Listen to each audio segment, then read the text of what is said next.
喂，歡迎收睇野人嘅 YouTube channel 啊！咁咧今日有一個新嘅拍攝角度，就我都想善用下咧，我踩單車咧送小朋友翻學呢一段車程咧，去拍嘅，係啊。咁首先咧就要感恩有朋友送個支咪俾我啦，令到我咧可以而家大家聽得比較清楚。咁我特別係咧，我睇過之前試過咧睇條片嘅嗰個行經啲樹蔭底嘅時候咧，個畫面係會比較多姿多彩一啲嘅。係啦，好，咁就翻正題啦。今日想講乜嘢咧？今日咧就想同大家分享下我最近嘅生活啊。係啊，咁其實大方向嚟講咧，我生活咧就冇乜點大變動嘅。係啊，咁不過唔同階段咧，亦都會做緊唔同嘅嘢啊。係啊，咁唔同月份啦，主要係針對係啦。咁呢個月份咧，我自己屬於咧，如果我哋用春夏秋冬四季去比喻咧，就係咩春生夏長，秋收冬藏，係嘛？哇！大架車係啊，咁而家咧就屬於咧一個冬藏嘅階段啊。因為我哋嘅活動比較少，咁而家咧就係一個好好嘅機會咧，去調節下，即係去做啲修整嘅工作，係啊。咁簡單講咧，琴晚我睇個直播咧，都知道我咧放假放多咗好多啊呢期，係啊。咁經歷緊呢個階段。好啊，咁咧有啲咩即係工作少咗，另一樣嘢多咗嘅就係屋企嘅時間啦，係啊。咁可以執整下屋企啦，因為屋企其實好多嘢要整，係啊，即係浪漫嘅背後啦，你見到自然生活好超好正喎。咁呢個時間咧，同時咧，其實咧就要做好多嘅修補，例如補翻啲蚊網啦，補翻啲窿啦。雨季又就嚟啦，我哋漏水嘅問題又要處理啦，係啦，或者點樣排水咧？水都係喺山入邊生活裏面一個好必須要面對嘅一個資源，咁特別係資源有限嘅情況，因為唔係每一座山咧都係有咁充沛嘅水資源嘅。咁隨住城市嘅發展啦，地下水文嘅破壞啦，地下水嘅量係越嚟越少，係啊，即係儲唔到水。咁呢個咧都比較科學嘅，係啊。不過都想試下咧喺度同大家解釋下，既然大家聽得就。咁咧有好多嘅水層，即係如果讀地理嘅就有啲叫 water table。咁有啲透水嘅層咧，即係我哋落雨啦嚇，雨水喺天空落嚟，咁就會經過地面咁去走啦，係啦。咁如果地面咧係水泥嘅水泥地，咁佢就唔透水啦。咁佢就會透過水泥嘅地面咧一路流去坑渠啊、大海啊，或者流落隔離啲泥地度。OK，咁咧有分透水同唔透水啦，水泥就不透水啦，咁泥地就透水嘅。咁泥地鎖咗水之後咧，咁會儲存喺度啦，又或者係同一時間咧，先會儲存喺自己度啦。咁去到一個飽和嘅狀態，佢就往下滲到去一個不透水層。嗱，不透水層唔一定係人工嘅吓，可以係天然嘅都得嘅，係啊。咁啲石層唔透水嘅，咁唔透水嘅，咁就會儲存咗喺嗰度。咁就形成咗咧，我哋嘅地下水，係啊。咁地下水咧就有啲咩嘅例子，例如係井水啦，例如係泉水啦，呢啲屬於地下水，係啊。咁但係城市嘅發展咧，我哋會打樁啊、起樓嘅時候，有機會鑿穿咗呢啲水層，呢啲原本唔透水嘅，咁但係唔覺意我哋打樁打穿咗佢，咁啲水就會嗰度滲走咗。咁滲去邊咧？咁滲去更深嘅地底啦，或者滲咗出海啊、前後左右啊，其他我都唔即係好難知道嘅地方，係啊。咁所以城市發展咧係破壞有可能啊，係我唔敢話一定就破壞咗個水層。好多村民都咁講噶啦，但係有冇證據？即係作為一個揸鋤頭嘅村民，你好難叫佢俾啲咩證據你噶嘛。佢哋有嘅就係 observation， 就係觀察。10個村民10個都觀察到水位下降咗，啲水少咗，咁其實就代表一啲事情係已經係發生緊。或者係已經係發生咗，係啊。咁啊，地下水位下降啦，咁所以咧就會面臨唔夠水用，翻嚟啦。咁唔夠水用有好多問題啦，係啊。住喺城市嘅大家可能唔知道咧，就覺得水係無限啊，係啊，扭開水龍頭就有水。但係當我哋住喺鄉郊，有嘗試自己搵水源嘅時候咧，其實成件事咧就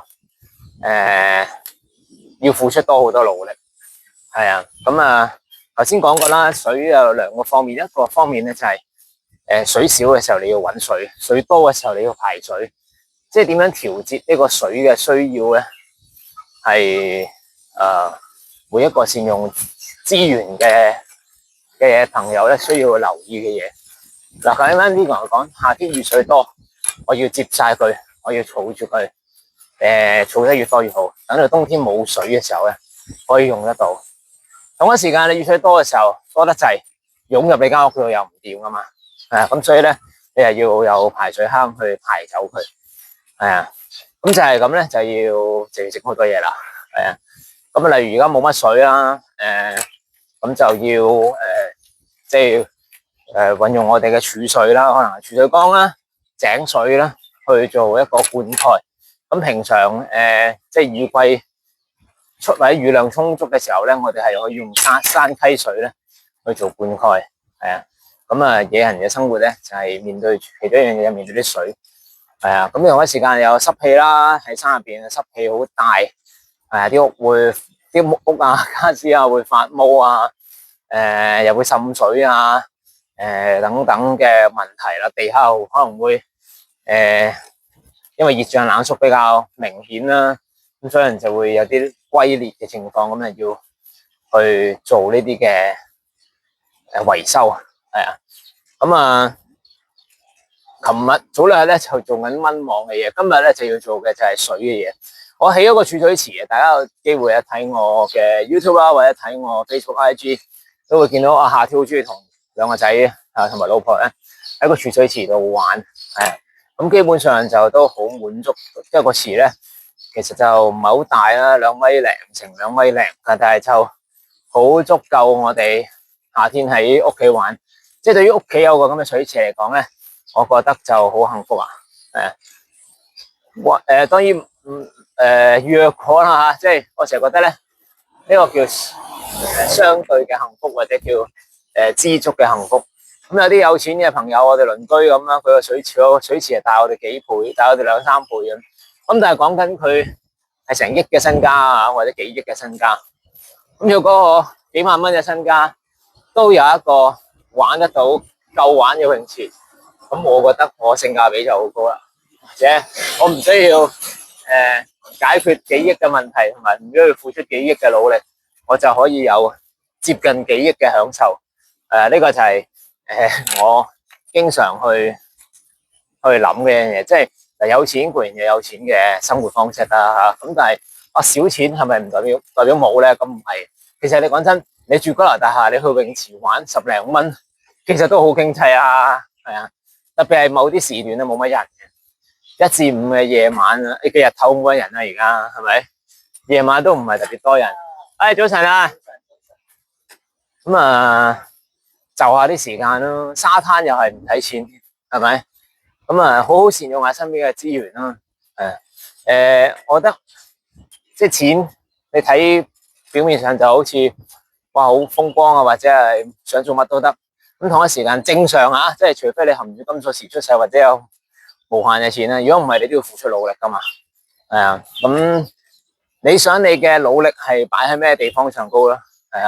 或者搵到啲錢翻嚟之後，你想做啲咩嘢啦？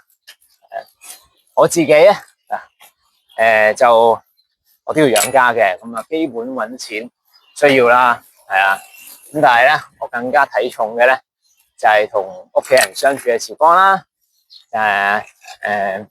同埋係做一啲我認為重要嘅事情，我認為重要嘅事情咧包括乜嘢咧？睇下先拍咗幾耐，睇嚟都唔錯喎，冇停到機。我認為重要嘅事情咧，包括係盡我能力幫到一啲有需要嘅人啦，照顧到佢哋嘅需要啦，又話之前係做好多前線嘅工作嘅，即係幫啲阿婆去整屋啊，幫啲村民修橋補路啊。咁而家咧年紀大咗啲啦，累積嘅人脈多一啲，我就希望串聯到唔同嘅資源。係啊，好似推介第一個活動啦，5月31號喺南豐紗廠咧，我哋係其中一個協辦嘅單位咧，就係因為有一場環保嘅教育活動，咁我哋就負責做一啲環保手工。咁當我知道有呢啲免費資源啦，有人資助咗我哋去提供材料啊、導師費俾我哋，之後我哋就可以免費同市民大眾去推廣。